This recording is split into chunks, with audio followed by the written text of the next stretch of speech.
believe something's happened to him. I believe he's been murdered. And that's why we're giving you the opportunity to explain, okay? You are currently watching 23-year-old Desiree Tedder. For the past 3 months, Desiree has been on the run, fleeing multiple states after taking the life of an innocent man. And at this very moment, she thinks she can get away with it all. I don't want to sound cold-hearted, but I've never been in trouble in my life, so this is something new to me. But escaping a homicide isn't as easy as she thinks, because with a damning trail of evidence left behind and witnesses surfacing, it's only a matter of time before her murder plot comes crumbling down. I had no idea that she was going to do that. We never spoke about it or anything. When you had to kill him in self-defense and you were scared. In March 2017, 23-year-old Drew Mims was reported missing by his grandmother after he stopped answering his phone and didn't return home for a while. Just days later, his Cadillac was found abandoned on the side of a road with no signs of Drew. Officers quickly began to trace his final moments, and that led them back to one location, a house on Sullivan Road, where 2 women, Desiree Tedder and her girlfriend Liz Marie Rodriguez, had been staying. Witnesses confirmed that Drew had visited the home just one night before he vanished, making the pair the last known people to see him alive. When questioned, both women gave the same accounts. Drew had stopped by, hung around for a while, and left. But their behavior in the weeks that followed painted a different picture. The 2 abruptly left Florida and resurfaced hundreds of miles away in Massachusetts. And detectives learned that Desiree, who had no visible source of income beyond a severe drug addiction, suddenly had access to an unusual amount of cash, drugs, and property right after Drew's disappearance. The actual break in the case came in June 2017, when a man named Gary Fritz contacted authorities with key information about the case. What he told them appeared to come straight from Liz herself. She had confided in him that she'd watched Desiree murder Drew, and then go to great lengths to cover it up. Armed with this information, detectives reached out to Liz once more, and this time she was willing to talk. Liz was brought in for one final round of questioning on June 27th, and what came out of that interrogation room would finally unravel the mystery of what happened to Drew Mims. Do you know why we're here? Why is that? Is it true? What can you tell me about Drew? Now look, okay. I know this is tough for you, okay? I do. Alright. But I know that you want help. Okay? And we know that there's a lot more to the Drew situation than what we know. Okay? And your part in that, we know it may be some other influences that happen along the way, okay? All right? So, stuff you did, it wasn't your choice, okay? All right? And we're going to be here to help you with this, okay? All right? So just tell me about that.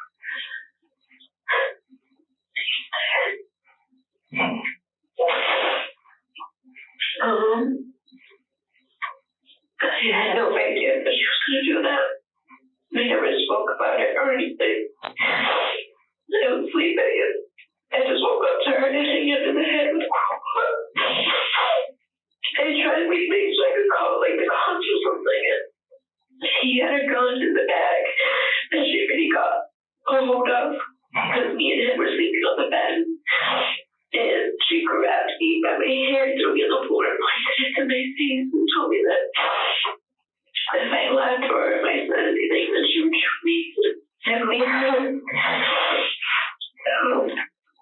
Like I said, I had no idea. Right. I was sleeping. He was sleeping right on the side of me. And he slept over that night. We were all just supposed to hang out, yeah, he was an acquaintance. He was a good person, We were all just supposed to party that night. We obviously had drugs or whatever. So me and him ended up going to sleep, and when you're sleeping, but you can feel like someone's staring at you. It was morning time at that time already, and I went on my eyes really quick, and she was just kind of standing there, over him or anything, but I was here, he was here, and she was kind of just standing over here. So, like, I opened my eyes, but I didn't think anything of it because we never discussed it or anything, you know. So I kind of just rolled over and I fell back asleep. And probably like an hour later, I could see her just banging on the crowbar, you know. Like I said, I got up to try to leave the room, but she didn't let me. She was banging what? She was banging his head, the crowbar. Yeah. How many times did she bang it? No, but. I wasn't looking. Okay. Did Desiree say anything to you? While she was doing it, well, when she pushed me back and like pointed the gun to my head, she was like, "You're not here. If you try to call the cops, I will shoot you." You know, she's very domestic. That same exact day, we got into a fight because I told her I couldn't. So she like pulled me, pointed the gun at my head, whatever. After that, before that, she like hit him a couple times. Like when I got up and I tried to grab him, she pushed me, and I'm assuming that she hit him obviously more than once, and that's why I woke up from her just hitting him constantly. So These revelations by Liz straight up take this case into an entire new direction, because up until this moment, detectives didn't know what actually happened to Drew Mims. He was officially a missing person who was last seen at Desiree Tedder's house, and a growing pile of suspicious evidence has already put Desiree under the microscope. But now, for the first time in 3 months, detectives are hearing a detailed account of how he was murdered. And as Liz goes ahead with her testimonial, detectives would grant her complete immunity in return.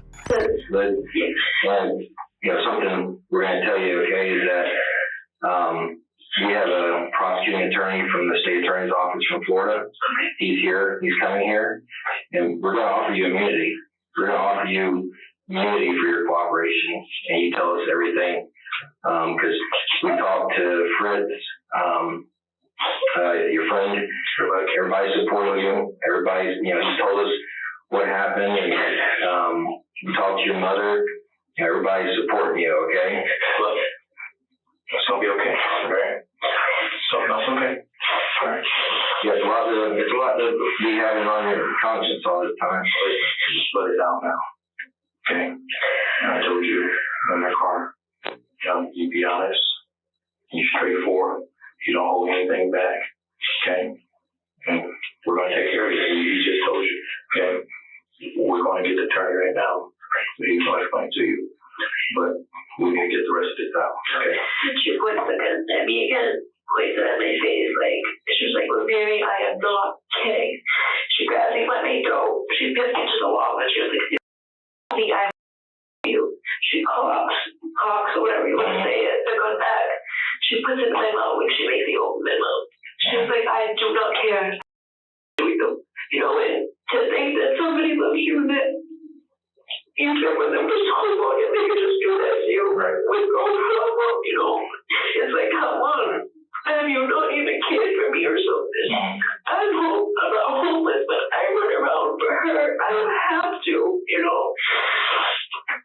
Whatever, like, she, like, I think she has, like, the dumpster, like, kind of, like, on the floor down or whatever, you know. She, like, shoved his body in. What she needed help with was, like, picking up the dumpster. Because he's definitely, you know, she makes me put him with her. Like, we carry the dumpster to the backyard. She stuffs the dumpster with, like, a cardboard, just a whole bunch of shit. So it just looks like it's trash, you know. And she didn't, like, it was completely normal. I'm crying and she's telling me to shut. She's trying to, like, scrub the walls, you know. Her grandmother's asking her what's going on. She's yelling at her grandmother. Like, she's just a very controlling person. Right. And I'm sure a lot of people have told you that, you know. Like, so whatever, we put him in the back, and I'm in the room and I'm crying. So I am, blah, blah, blah. After that, I think, like, for, like, 2 days, she doesn't do anything. Like, doesn't, like, do anything with the dumpster or anything. But his car is still in our driveway, you know?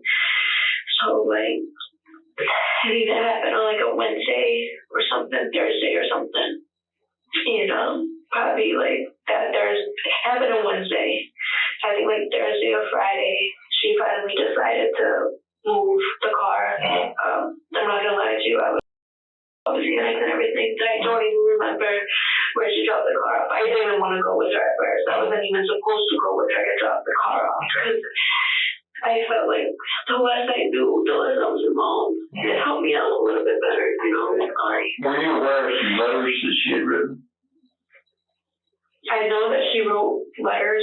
I didn't open them. Yeah, I think she wrote them too. I know she remembers saying she was going to write one to her mom. But I know that there's 3 of them. But I don't know. Gary didn't want me to touch them or anything. She gave him a year. She left them at his house. Were you there when she left the notes? I was there with her, yes. Okay. But I wasn't I had no idea that she even wrote the notes. Well, I'm just saying, you saw her leave the notes there. Yes. Did she write them at Gary's house, or she wrote them before she got to Gary? Honestly, that I couldn't say it because it was already in an envelope. Okay. And then, She ever tell you what was in the letters? no. All she said was, because I seen, she had asked Gary for 3 envelopes, and I was like, what do you need envelopes for? She was like, oh, I'm just writing one to my mom and my sister. But there was 3, because he showed me 3 envelopes. The fear of getting killed by her own psycho girlfriend had kept Liz silent for months, but she hadn't kept the secret entirely to herself. Long before this interview, she had quietly confided in Gary Fritz, telling him everything that she has just told the detectives. Interestingly, Gary was in love with Liz, so in a bid to save her, he eventually took that information to investigators, giving them their first glimpse into a story far darker than a simple missing person case. Now, hearing the same details directly from Liz, detectives finally have something they've been missing all along: a witness who was there, and this gives them a clear reason to put Desiree Tedder in the hot seat next. So where do I go after this? Well, we're going to talk. Obviously, we got questions for you. We're from Florida, from Pensacola. We've come a long way to talk to you. So, we're going to talk as long as you're willing to talk to us, okay? Okay. Well, I don't want to put myself in a situation by talking, you know what I mean? But I want to help. All right, and that's, just once you sit down, we'll sit down. Then we'll discuss that if you want to talk to us or not, okay? Okay. Now, what if I don't talk to you? Where do I go? Okay. Just hear us out when you sit down, and then we'll go from there, okay? So, basically, I mentioned earlier, you said, why I want to talk to you. I got a letter. Do you know what I'm talking about? No. Okay, did you give a letter to anybody to give to me? No. Okay. I didn't give anybody a letter to give to you. I wrote a letter, but I'll tell you why I wrote the letter. Like I told you when you were standing here. Her mom and her this is what happened. When we went back to her grandfather's house, and her grandfather was like, someone's dead, and then he died. So her mom's been going around everywhere, this, that, and the other, and I'm like, I look up what's going on with that almost every few days. You know what I mean? I don't know what's going on, if he did something stupid and he's on the run and his family's in cahoots with it, and you know what I mean? I don't know what's going on. And I just felt like, at the time I was very sad, and I was like, oh my God, I'm about to get in trouble for something I didn't do. So I wrote a letter. Crazy story that didn't even make sense, just something so that Liz wouldn't get in trouble for something that she didn't do. And you know what I mean? Because I asked Gary. Gary's in love with my girlfriend. Okay, so he hates me. So he'll do anything to get me in trouble and save her. You know what I mean? So that's probably where you got the letter from, because I was at Gary's house and I wrote it. And I just wrote it just because I planned on, I'm not, I still don't think. Just because I was gonna that was it, because I really thought I was getting framed for something I didn't do. You know what I mean? Or is even done. You know what I'm saying? And I don't even think the letter made sense. It didn't make sense. You know what I'm saying? So what was the letter, who was it for? I was just writing it. It wasn't for it to be given to you. I was like writing it and I was going to keep it on my body in case like I ever die, something like that, and like this kept going or it didn't get resolved or something like that. And then, like you guys said, we were the last person to see him or whatever, and then that's what you guys go off of, and then Liz is arrested. You know what I mean? So like that, she's the love of my life, so. So you don't want Liz to get in trouble? Yeah, for some, or any of us to get in trouble for, you know what I mean? In case it kept going when I'm gone, like I was, like I literally thought, like, her mom's saying that, her mom hates me too, by the way, in case you guys didn't. If you talk to her mom, because Liz started getting high with me, this, that, and the other. At the end of the day, she's a grown adult. Yeah, if she never met me, she wouldn't have started getting high. But that's another story for another day. Okay. So that's that. Now, Well, I don't want to ask for a lawyer because of the letter, but I know it doesn't look good at all. But, like, literally, the letter doesn't make sense at all. we'll back away from the letter thing. Before detectives ever sat down with Desiree, they had already received one of the most damaging pieces of evidence in the entire case, a letter she had written herself. The letter eventually found its way to Gary, who turned it over to investigators after learning Liz's story. The document appeared to describe key details surrounding Drew's disappearance, written by Desiree herself. But while she attempts to justify it by saying she was simply trying to take the blame for Liz, detectives have little reason to believe her at this point. Next, watch how she tries to shift the blame onto Drew himself, implying that his drug-dealing profession somehow explains what happened to him. Obviously, we're investigating this missing person case. And do you know about this case? Yeah, I honestly, you want me to tell you what I think? Yeah. I think he was making plays all throughout the night. Okay, there's one of the detectives, you don't know where he's going. I asked him where he was going one time, he was like, why you're asking me that, you're police? I was like, okay. You know what I mean? Drug dealers out there are different than the drug dealers out here, you know what I mean? They're very, like, paranoid. They're no joke. Right. So I just feel like he was on the phone and someone was like, oh, I came to your house. He was like, I'm not there. And like he hung up on him. I don't know if that was his friend or whatever. And then he was on the phone with somebody else and he was like, oh, I'll go meet you over there. I'll be there. And he kept calling and stuff like that. And he left. He came back. He was a little upset, but like that was it. When the last detective asked if he seemed upset, I said no, because he wasn't. It was like a you know, like I'm thinking about it. Like I feel like he went to go make a deal. And I don't know if something went bad and then he went to go see him again or whatever, but like, or he did something stupid. Like, you know what I mean? If I did something stupid and was on the run, my family, not my family, whatever. You know what I mean? We're talking about Drew, that we're talking about. Yeah. Okay. And the day you're describing to me, what day are you describing to me right now? Because I didn't ask you a specific day. Oh, he came over at night. He came over Wednesday night. The only reason why I know is because I get direct deposit on Wednesday. So he came over Wednesday night? Yeah, he slept over. Okay. What led up to him coming over? I mean, why did he come over? Well, I wanted to get drugs off him. One. Okay. And what time you got pills? What house did he come to? And that's your grandmother's house. So you know what time you got there on that Wednesday? It was pretty late. It was before 12 o'clock. Okay. Before 12. I know because can I get in trouble for saying that I have money? Can I get in trouble for saying that? No. No. Not in this situation. You can't. Okay. No, we were It wasn't planned. Right. No. Right. We were like an undercover cop, and your proposition.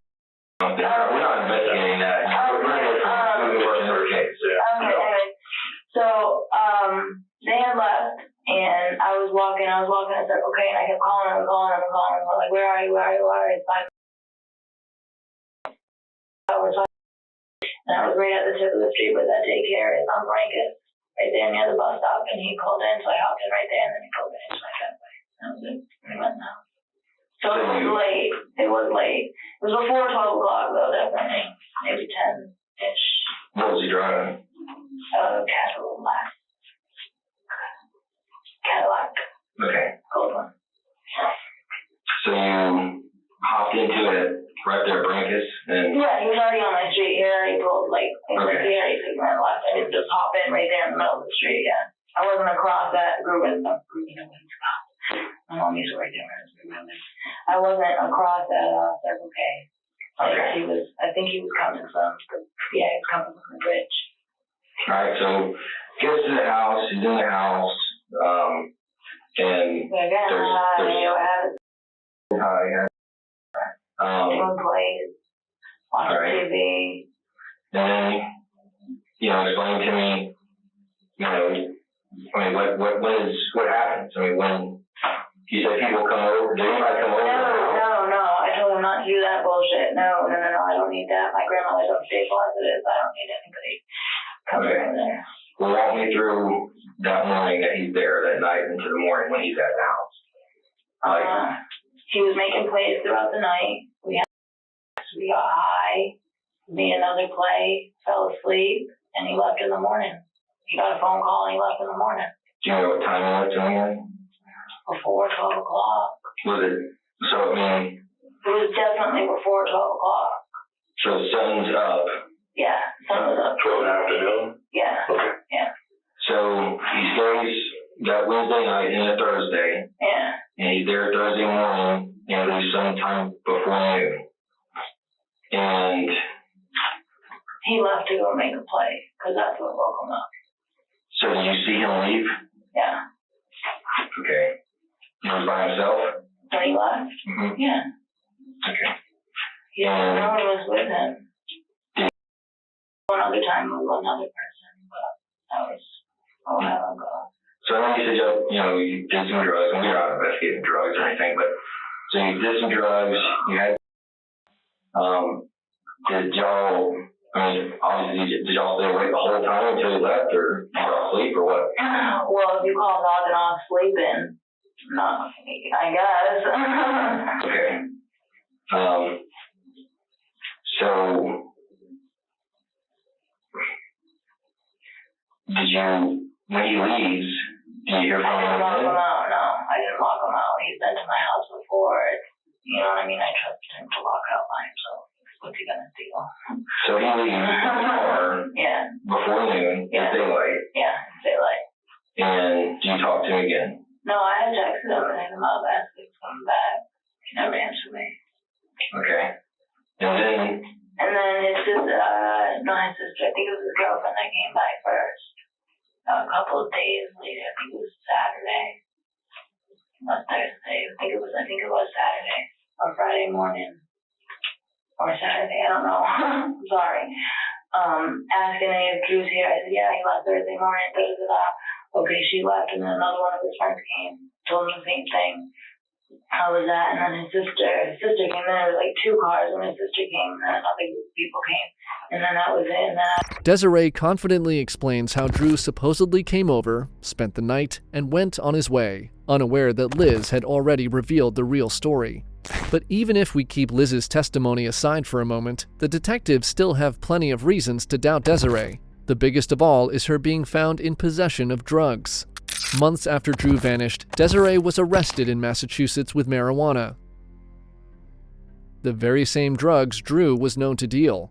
For detectives, it was an obvious question. If Drew had vanished without a trace, how did one of the last people to see him alive suddenly end up with an inventory that looked remarkably similar to his own?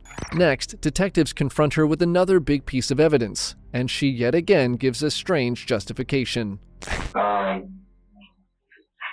Well, some of this because I know a New Bedford detective talked to you about a week ago. And, there was a cell phone that you had. We did a search warrant on it when we brought it back to Florida. right, yeah, we already talked about that. But and then I'm telling them, I'm like, is that my fault that it's a coincidence that this is happening at the same time? Like, you know what I'm saying? Like, I hard work. Like, That's all it was. And you can even ask my neighbor. I went to my neighbor. I think I called her, texted her, and I asked her. And then when I went to her backyard, it was, and it had a whole bunch of trash. And that's what I did till my grandmother started having we're gonna come. And then I just put them in bags. And that's just, because you said something about you had to clean up a hurricane. Yeah, that's what I told the detective up there, because I was like, I can be right there when I said I was going to go see him and stuff like that, because I guess there was going to be a hurricane. Now, I'm not from Florida, so when I hear hurricane out here, last time there was a hurricane out there, my grandmother, she stayed underneath her bed. Right through it. A lot of people didn't know to leave during a hurricane. No, she knew. They didn't understand how bad it would be. Yeah. That's what I meant. And I also did that because I wanted to do that before I left. You know what I mean? I didn't start that. I just wanted, I think that my legs started feeling better and my friend was helping me too. You know what I mean? I just wanted to do that before I left because that's less stuff that she has to do. I also fixed the fence, her, I don't know what hardware store there is out there, but she ordered it and it finally my friend helped me put that in on there too, because her house, I don't know if you know this, but those side rails are kind of further to the other person's yard. Let me see. It's like this. One of them were missing and she ordered it and I put them in. Okay. And the gutters, all that. You know what I'm saying? I did as much as I could before I had to do. Well, On top of the fact that I made her negative in the bank, so I figured. And these are answers for things that we have questions for. Yeah, and then asking about the silence of how to silence a thing, like, oh great, it was awesome, like, that doesn't look good at all. Like, I was just watching, my grandmother has a whole bunch, I said The Godfather, but I was watching a whole bunch of movies, and I was just trying to see if that was true, because it didn't make sense in my mind how a pillow, but it's not. You know what I'm saying? Like, that's all. Well, we thought of odd answer you gave Godfather too, because The Godfather didn't have. Yeah, it didn't, and it doesn't have a pillow thing. Right. So we thought that was an odd answer you gave. No, it's double and seven and stuff like that. There's a whole bunch. I don't think, but I just looked it up, like, but you guys are looking at me like, you know what I'm saying, but understand where I'm coming from. On the time that I'm looking it up. Yeah, well, you have to understand us too. We done an extensive investigation in Pensacola, interviewing people just like we're interviewing you right now. Yeah. So, obviously we've been doing our due diligence to investigate this case. Right, but like I said, like, that was yard work. I never looked up to buy my own rug. I don't have a truck, I can't even go pick it up. Yeah, you have pictures of barrels and things on your phone. Yeah, no, I think I looked up, I don't know if I screenshotted it or not. I probably said those pictures and I screenshotted it. But I never ended up doing it, because my friend was supposed to help me move it, and he was like, I said, forget it. I never told my neighbor forget it, I just figured she'd know this, because her trash would still be in there. Okay. Now, these are things you looked up on the phone. How does the phone work? Were you sharing it with Rosemary? Or, who? But you're telling me these are things you looked up. Okay. I looked that up. There was a text message sent to Gary up here. Trust me, he doesn't believe anything that comes. Say stuff to like freak him out so that he'll give us money or something like that or feel bad for us. Well, that's what are you saying in text messages? Because that's what I have questions about. No, I was like, we just did something like that, just to freak him out and stuff like that, because he wouldn't give us money before. I was like, what should I do? And he was like, do this. He's a violent person. So he was like, do this. And I never. So you did tell him that Drew. No, I wasn't talking about Drew. Okay. I was just like saying, I just wanted to get money because I didn't have money. I had already spent it. You trying to get money from Gary? Yeah, he's very Western Union. But like I said, like I even asked Gary that. I was like, Gary. He was like, oh, well, then tell him to believe it. Where is it? So So, And it just doesn't look good. Like, this all doesn't look good. That's why, like, I'm like, okay, should I lawyer now or what? Because, like, that, it just doesn't look good. But, like, right, and that's your decision. Anything you don't feel comfortable answering, you don't have to. I feel comfortable answering it. I just feel like I don't want it. Like, if someone was here helping me, like, okay, you can answer that or not, you know what I mean? Because I'm being truthfully honest with you, you know what I'm saying? And Gary's obviously gay, hates me. He's in love with my girlfriend. This is what happened. He used to live below him, and I don't know what happened, but he started just falling in love with my girlfriend, and he took advantage of every single day. Okay, probably 3 times a day. That's $90 a day. Okay. He's in love with her. Will do anything for her, and then he put me down, get me out of the picture forever. Okay. I can understand that. That's... So Gary should definitely not be able, and that's why if I had a lawyer here, I feel like he'd be saying that, like, that's not fair. You can't have somebody that hates, you can't believe somebody that hates the person they're making and they're talking about. If he is talking about me, I'm not saying he isn't. What were you talking about? You said we just had the text message on the phone. And No, I don't know. And we wouldn't be detectives who would ask about stuff like that. Exactly. You know what I'm saying? No, I know, which is why I already knew that you were going to ask that, which is why I was like, Gary, fuck, like, this looks horrible, like, you know what I mean? But the barrel and stuff like that, that never went through my mind because, you know what I mean? And it's just, it happened, like, did yard work, stuff like that. So, like, it never went through my mind that I would have to worry about that. You get what I'm saying? Well, do you see it from our side, though, or? Yeah. But like I said, I never got the barrel. Right, but I'm saying from our side, we see pictures of barrels and, or Gary says you... No, not that we've ever said something like that either. We've called him and she said that she's out of her and she's walking down where to go, can you send her money? We said that before. And he said, I'm calling the clubs, we know they're going in. He said a bunch of shit.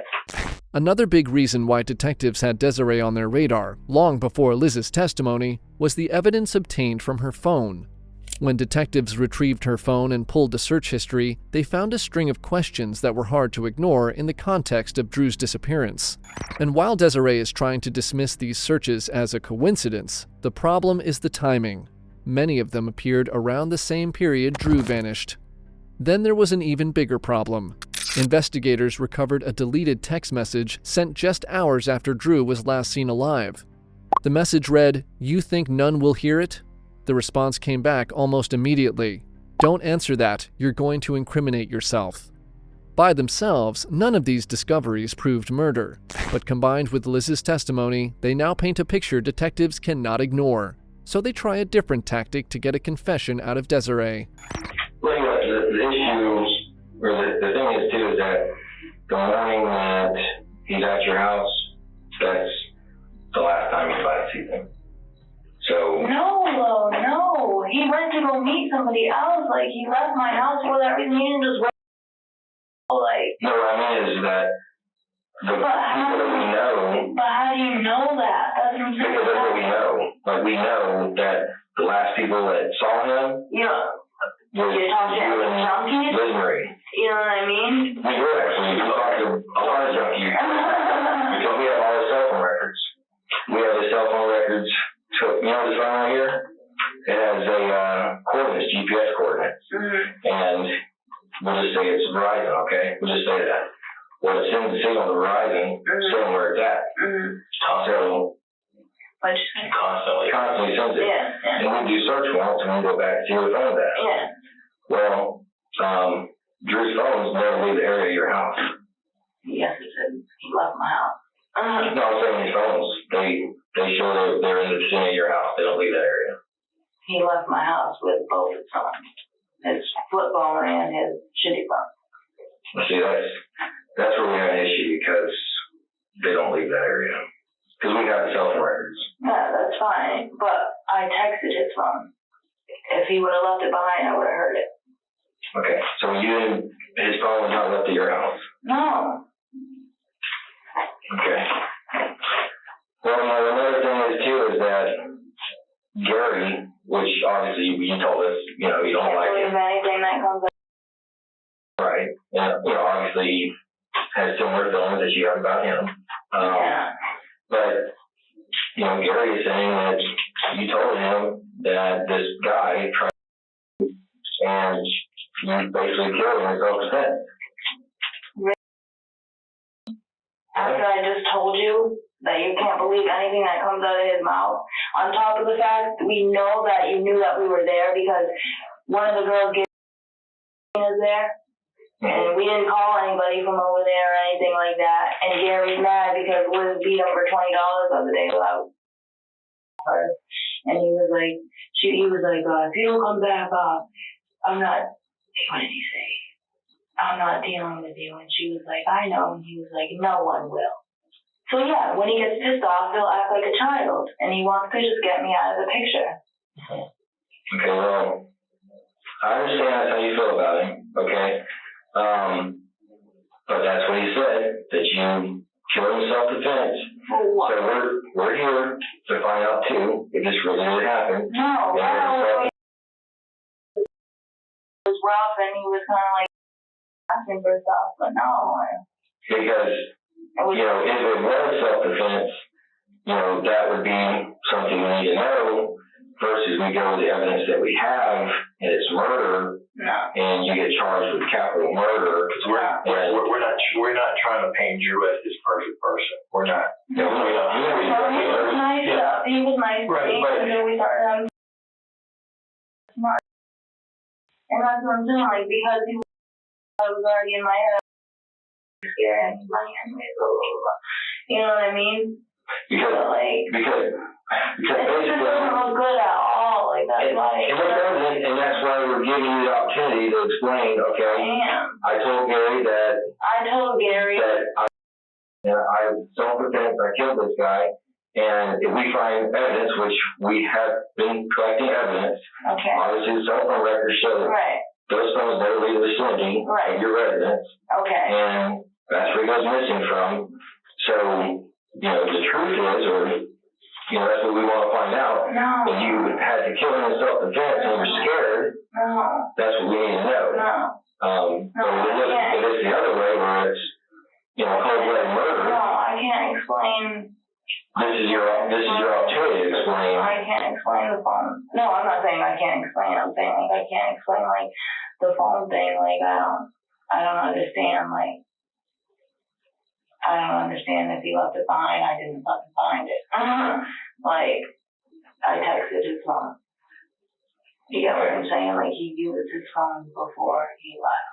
All right. So you text his phone that day. Yeah. Which should be a Thursday. Okay. Thursday morning. Thursday morning, you text his phone. He said that he comes back or all right. where you at? Yeah. When does the family come by? Friday or Saturday or something. I don't know if it was Friday or if it was Saturday. But I want to say Friday.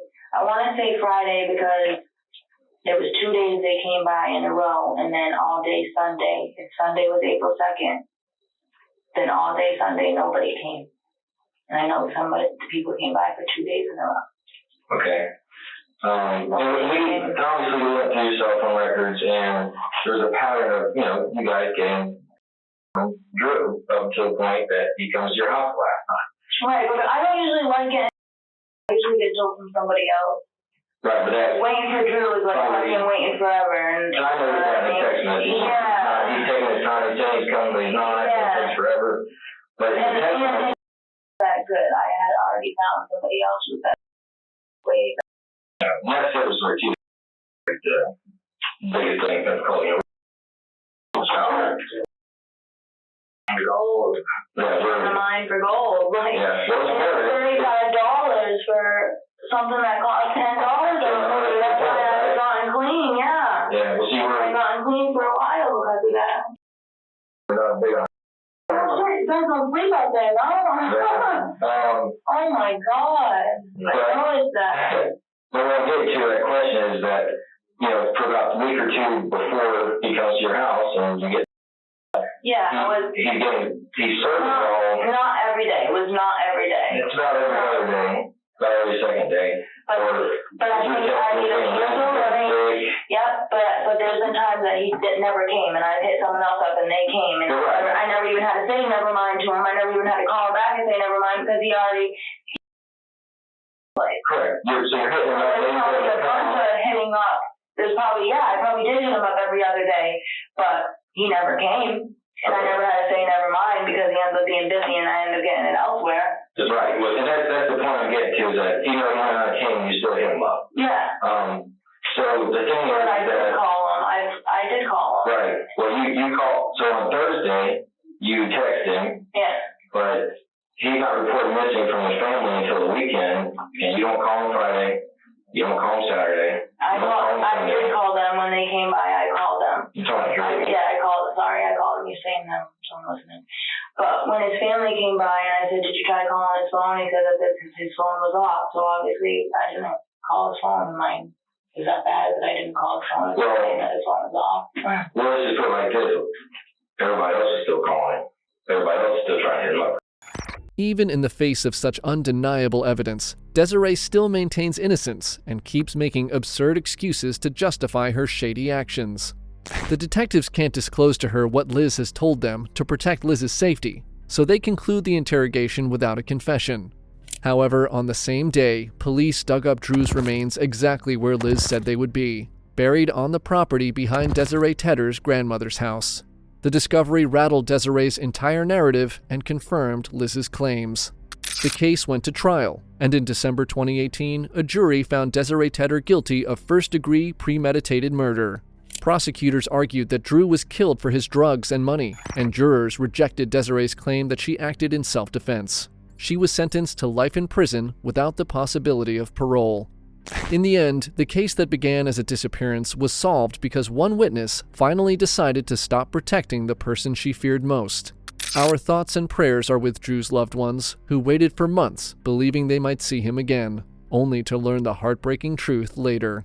Thanks for watching. 80% of everyone watching isn't subscribed. If this is the kind of content you stick around for, subscribing helps us keep making exactly this. It's free and it goes a long way. If you'd love to watch more videos just like this, check out one of our best cases right here, or our latest upload right here.